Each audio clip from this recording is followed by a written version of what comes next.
Bom, pessoal, vamos agora continuar o nosso estudo de probabilidade, ok? Beleza, a situação que a gente vai estar agora é a chamada probabilidade condicional. O que significa isso? Significa que a gente sabe que aconteceu um determinado evento e, sabendo que aconteceu esse evento, quero calcular a probabilidade de que ocorra um outro evento. A notação que a gente usa para isso é essa daqui, ó. PB/A significa probabilidade de B dado A. Ou seja, qual é a probabilidade que o evento D ocorra, dado que ocorreu o evento A.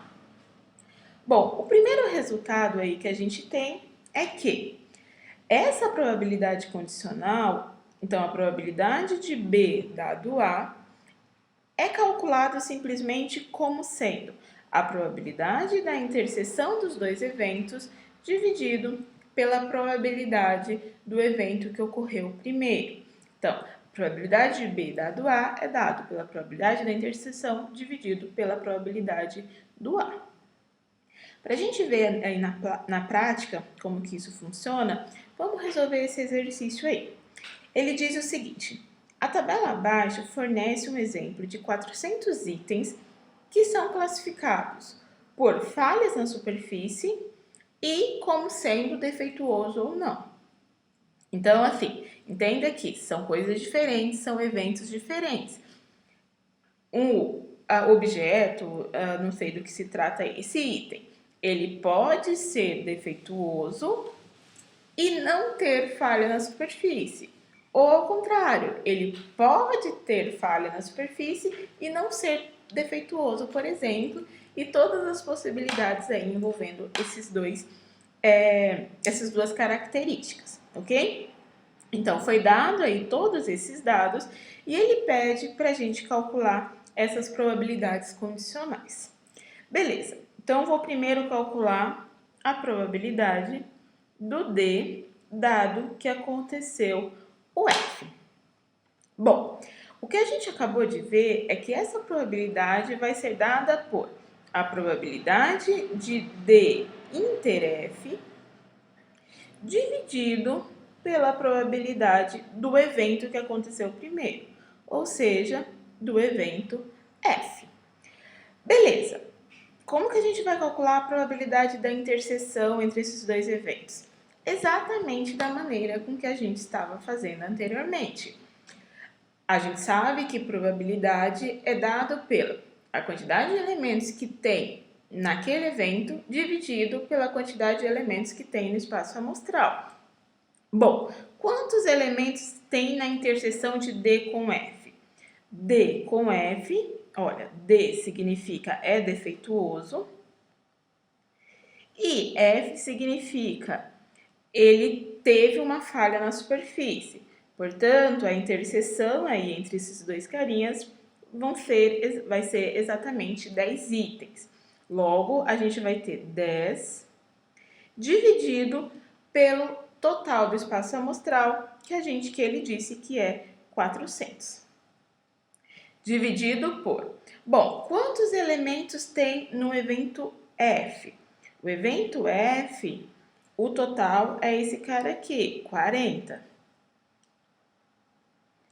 Dividido por a quantidade de elementos do espaço amostral, que é 400. Beleza, é só a gente fazer essa conta. Logo, a gente vai ter que essa probabilidade vai ser igual a 0,25, ok? Bom, ele pede também para calcular essa probabilidade aqui, a probabilidade de acontecer D, dado que não aconteceu o F, porque F' a gente sabe que é exatamente a negação do F. Logo, a gente vai ter o seguinte: eu quero calcular a probabilidade do D, dado que não aconteceu o F'. Bom, a gente vai ter a probabilidade da interseção entre D e F' dividido pela probabilidade do F'. Beleza, olhando lá na tabela, D interseção com F' vai ser quanto? Olha, D tá aqui, F' tá aqui, portanto, a interseção entre os dois vai ser 18. Portanto, teremos 18 dividido por 400. Dividido por a probabilidade de F', vamos ver quantos são os F'. F' é no total 360, dividido pelo tamanho aí do espaço amostral. Ixi, quanto que era mesmo? Já esqueci. 360. E o espaço amostral, a gente sabe que é 400. Podemos simplificar e aí vamos ter que essa probabilidade vai ser dada por 18 dividido por 360, que é 0,05. Ok, pessoal. A outra probabilidade que ele quer que a gente calcule é a probabilidade de D' dado F. Então, probabilidade de D' dado F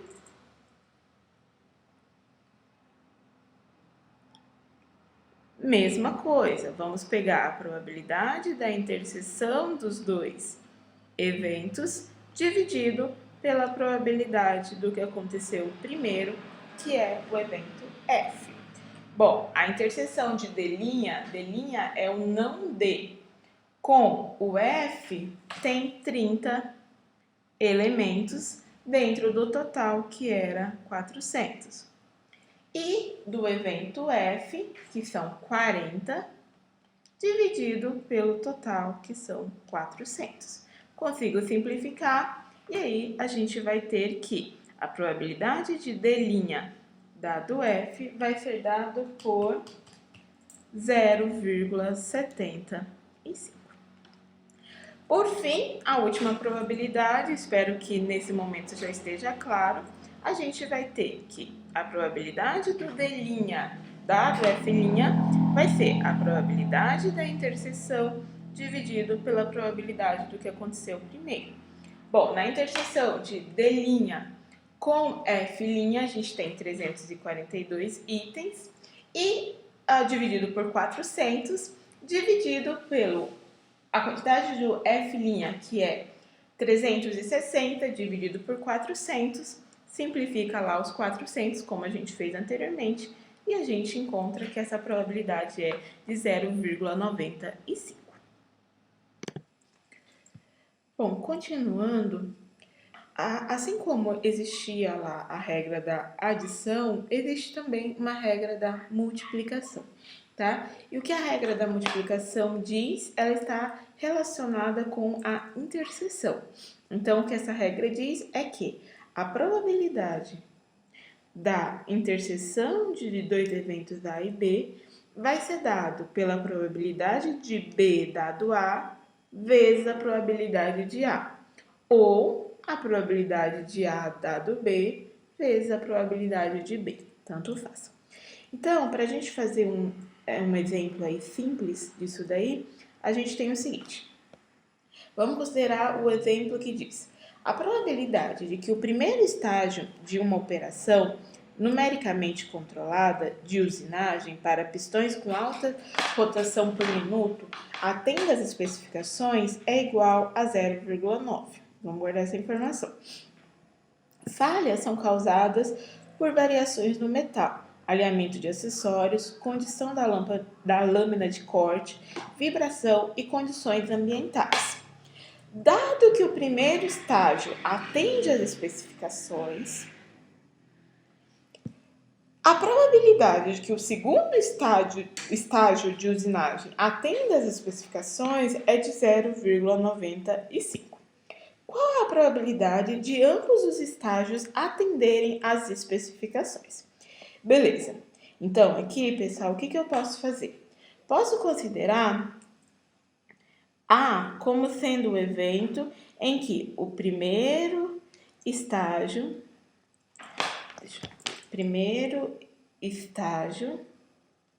estágio atende às especificações. Vou colocar só atende, porque minha caneta tá ruim aqui de escrever. Atende, bom, vou continuar aqui. As especificações. Especificações. Ok. Bom, A é esse evento e B é o segundo estágio atende às especificações.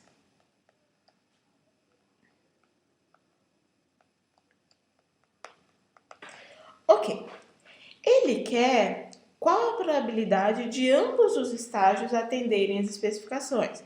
Então, ele quer a probabilidade de ocorrer tanto o evento A quanto o evento B. Lembrando que quando a gente fala em ambos ou em A e B, é porque estamos falando da interseção. Beleza, mas olha as informações que foram dadas. Foram dadas que... Opa, aumentou, deu um zoom aqui. Foi dado que a probabilidade do primeiro estágio atender às especificações é de 0,9. Portanto, foi dada a informação de que a probabilidade de acontecer o evento A é 0,9.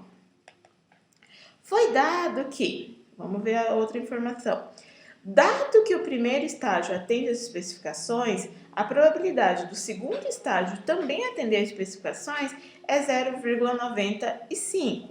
Então, o que foi dado é que, dado A, a probabilidade de acontecer o evento B é de 0,95.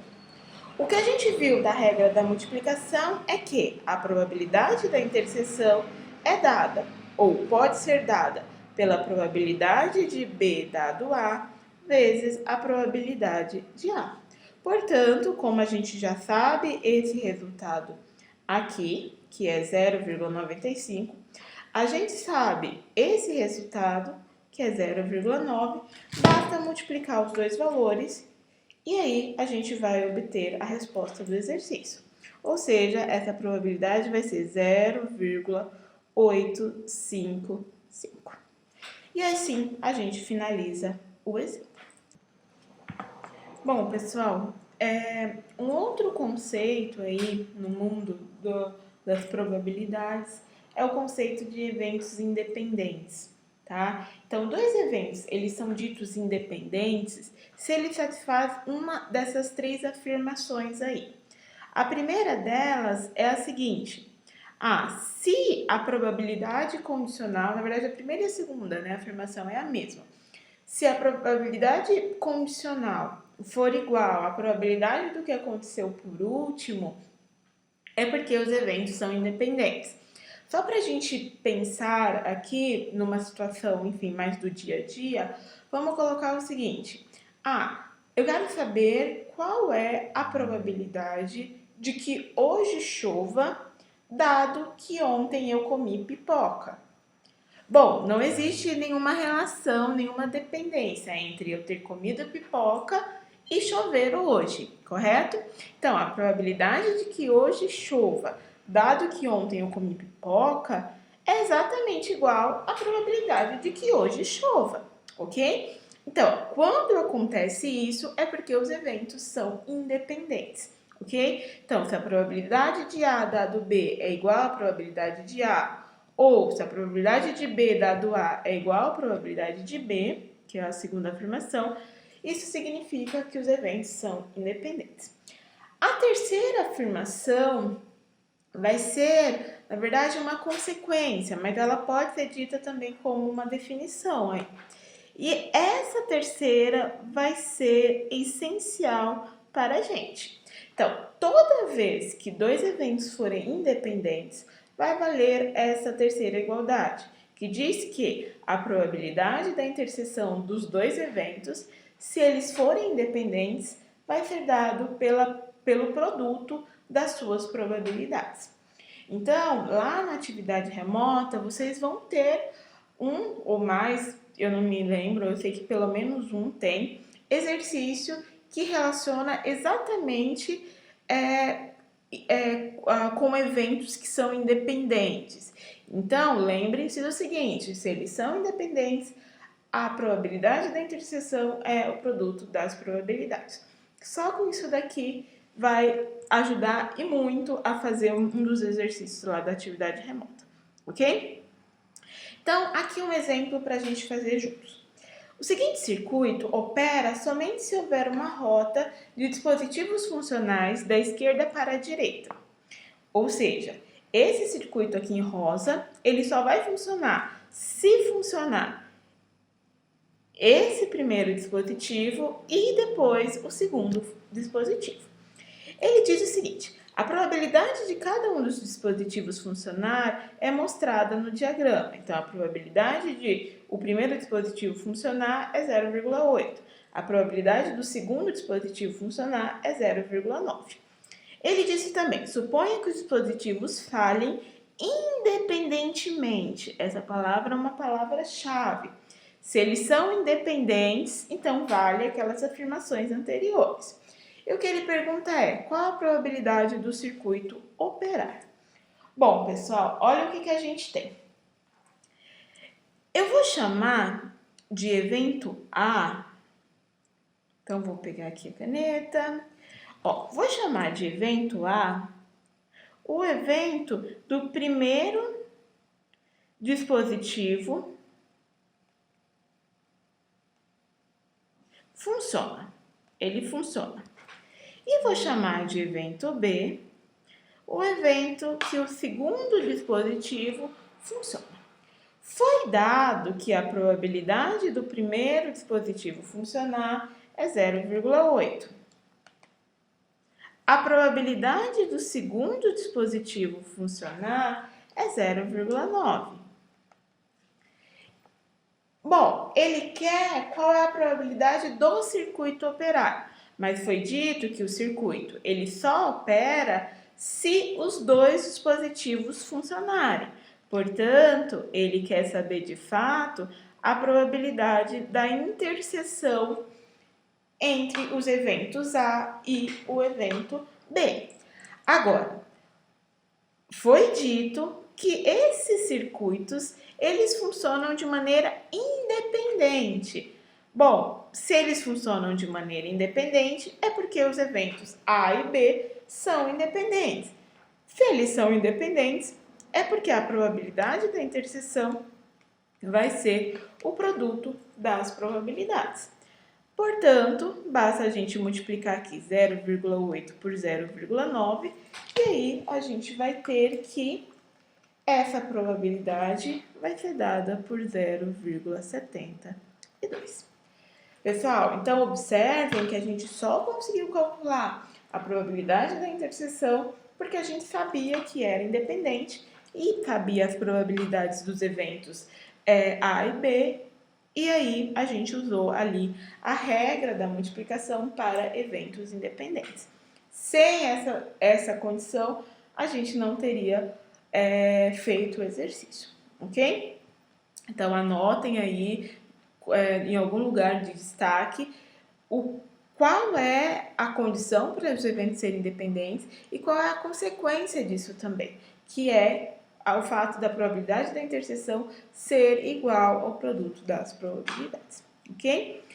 E, pessoal, esse resultado vai valer de maneira mais geral, ok? Ele não vale apenas para dois eventos. Se a gente tiver uma quantidade N de eventos e eles forem independentes, então a probabilidade da interseção desses eventos vai ser dado pelo produto das suas probabilidades, ok? E isso vale para qualquer quantidade de eventos e não apenas para dois, como era o caso anterior.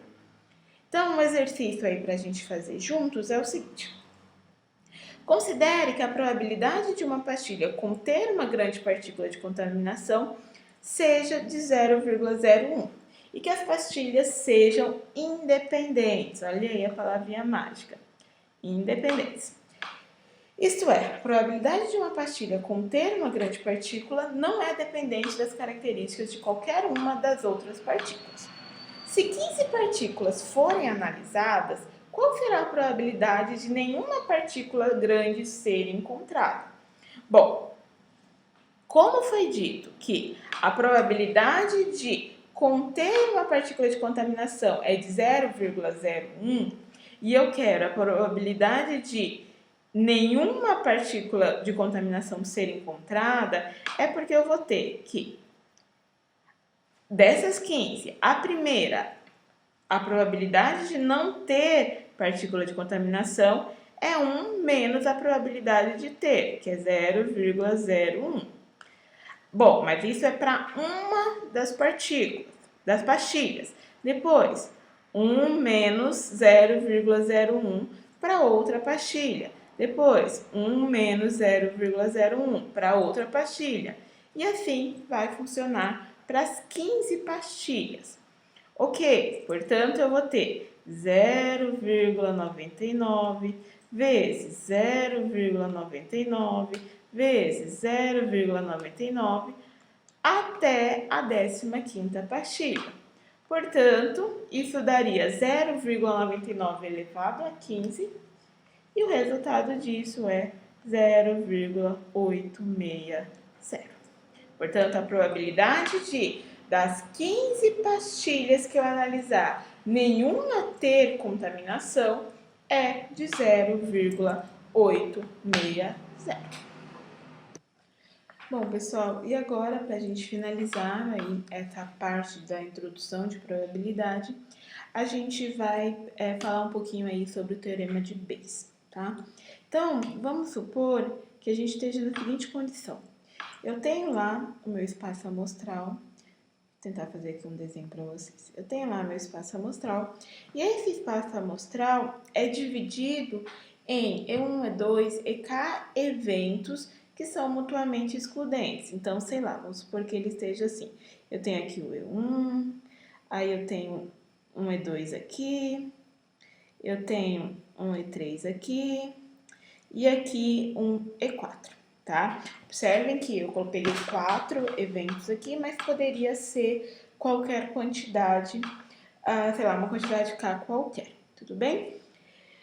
Observem que a união desses EIs aí, eles formam exatamente todo o meu espaço amostral. Vou considerar também um certo evento B, que ele pode ou não interceptar qualquer, enfim, todos ou nenhum, ou algum ele vai ter que interceptar, óbvio, mas um evento que esteja aí no espaço amostral. Ele pode interceptar todos esses EIs ou às vezes apenas alguns deles, ok? Então essa é a condição que a gente tem. E o que a gente vai conseguir tirar dessa configuração é essa expressão aqui, que é a probabilidade de E1 dado B vai ser calculada pela probabilidade de B dado E1 vezes a probabilidade de E1, dividido pela probabilidade de B dado E1 vezes a probabilidade de E1, mais a probabilidade de B dado E2 vezes a probabilidade de E2, mais até o último EI aí, que nesse caso vai ser o EK. Por exemplo, no caso desse exemplo aqui que eu fiz, seria a probabilidade de B dado E1 vezes a probabilidade de E1, mais a probabilidade de B dado E2 vezes a probabilidade de E2, mais a probabilidade de B dado E3 vezes a probabilidade de E3, mais a probabilidade de B dado E4 vezes a probabilidade de E4. E eu pararia aí, porque nesse exemplo do desenho aqui, são apenas 4 eventos aí dentro do espaço amostral, ok? Pessoal, esses eventos, eles são todos mutuamente excludentes. Então, esses eventos EIs, eles não têm interseção entre si, ok? E um outro comentário é que, embora eu tenha colocado aqui no slide apenas para o E1, isso vale para qualquer um dos EIs. Portanto, isso poderia ser colocado assim: probabilidade de EJ dado B vai ser esse cara aqui, J, e o restante permanece igual, ok? Bom, para a gente entender isso daí na prática, vamos fazer esse exemplo aqui, que é um exemplo bem interessante, que diz o seguinte: Pelo fato de um novo procedimento médico ter se mostrado efetivo na detecção prévia de uma doença, propôs-se um rastreamento médico da população. A probabilidade do teste identificar corretamente alguém com a doença dando positivo é 0,99 e a probabilidade do teste identificar corretamente alguém sem a doença dando negativo é 0,95. A incidência da doença na população em geral é 0,0001. Você fez o teste e o resultado foi positivo. Qual é a probabilidade de você ter a doença? Ok, vamos com calma ver quais foram as informações que eles nos deram. Bom, primeiro eu vou fazer o seguinte, eu vou chamar de maisinho o teste ser positivo. O teste para detecção da doença. Então, o teste ser positivo. Eu vou chamar de, obviamente, então, o menuzinho vai ser o teste ser negativo. Claro, né? Negativo. Tá. Eu vou chamar de D ter a doença.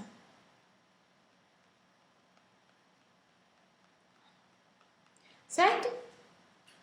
Bom, as informações que foram dadas foram as seguintes. Deixa eu só corrigir isso aqui, que tá meio esquisito isso, né? Então, ter a doença.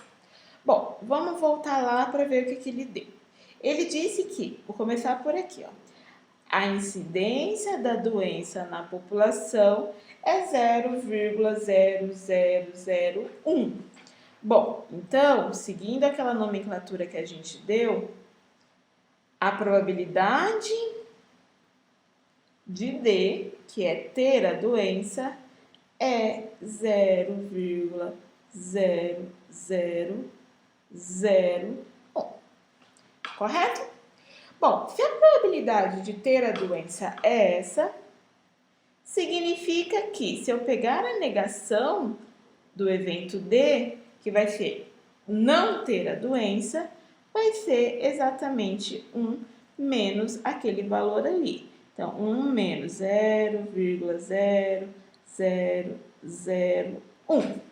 Ou seja, a probabilidade de não ter a doença é 0,9999. Ok? Bom, vamos ver quais outras informações que ele nos deu. Ele falou isso aqui também, ó. A probabilidade do teste identificar corretamente alguém com a doença dando positivo é 0,99. Traduzindo isso para os nossos, para a nossa nomenclatura aqui, a gente tem o seguinte: o que ele quis dizer é que a probabilidade do teste dar positivo, dado que a pessoa que foi testada é doente, é de 0,99. Correto? Vamos ver qual que foi a outra informação. E, além disso, a probabilidade do teste indicar corretamente alguém sem a doença dando negativo é 0,95. Então, a outra informação que ele deu é que a probabilidade de dar negativo, dado que o cidadão não tem a doença, então D', é dado por 0,95. Beleza, vamos ver o que ele quer que a gente calcule. Ele falou o seguinte: olha, você fez o teste e o resultado foi positivo. A pergunta é: qual a probabilidade de você ter a doença? Então, o que ele de fato quer é a probabilidade de ter a doença dado que o teste foi positivo. Bom, eu posso usar o teorema de Bayes e, usando o teorema de Bayes, eu consigo reescrever essa probabilidade como sendo a probabilidade de o teste ser positivo, dado que tem a doença, vezes a probabilidade de ter a doença, dividido por a probabilidade de dar positivo, dado que tem a doença, vezes a probabilidade de ter a doença, mais a probabilidade de dar positivo, dado que não tem a doença, vezes a probabilidade de não ter a doença. Beleza, pessoal? O que acontece? Esse cara a gente já tem. Esse daqui também já temos. Esse já temos. Esse também já temos. Ok, já calculamos qual é a probabilidade de não ter a doença. Então, a única coisa que está nos faltando é a probabilidade de ser positivo, dado que não tem a doença. Vou calcular ele aqui embaixo. Olha, a probabilidade de ser positivo, dado que não tem a doença, pode ser calculado como sendo a 1 menos a probabilidade de dar negativo, dado que não tem a doença. Mas essa foi uma das informações que foi nos dado lá no exercício, porque ele disse aquilo que a probabilidade do teste dar negativo para alguém sem a doença é de 0,95. Portanto, eu vou ter 1 menos 0,95. Portanto, eu vou ter 0,05 para aquela probabilidade. Logo, pessoal, é só agora a gente substituir as informações que a gente tem. Bom, eu vou apagar aqui porque acaba que não está tendo espaço. Então, a gente já sabe que a probabilidade de o teste dar positivo, dado que tem a doença, que é o que tinha aqui no numerador, era de 0,99. Então, a gente vai ter 0,99 vezes a probabilidade de ter a doença, que é 0,0001. Ok, mesma coisa a gente vai ter aqui.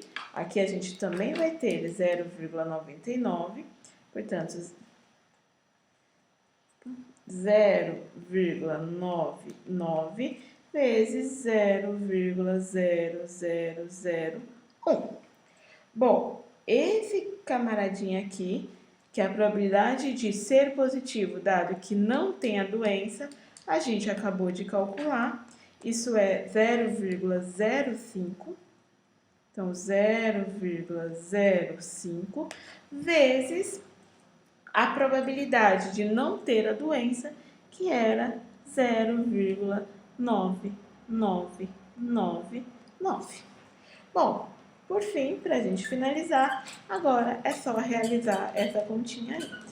Realizando essa conta, a gente vai chegar, então, que a probabilidade de ter a doença, dado que o teste deu positivo, é de 0,0019. Espero que tenha ficado claro. Pessoal, havendo qualquer dúvida, por favor, me escrevam um e-mail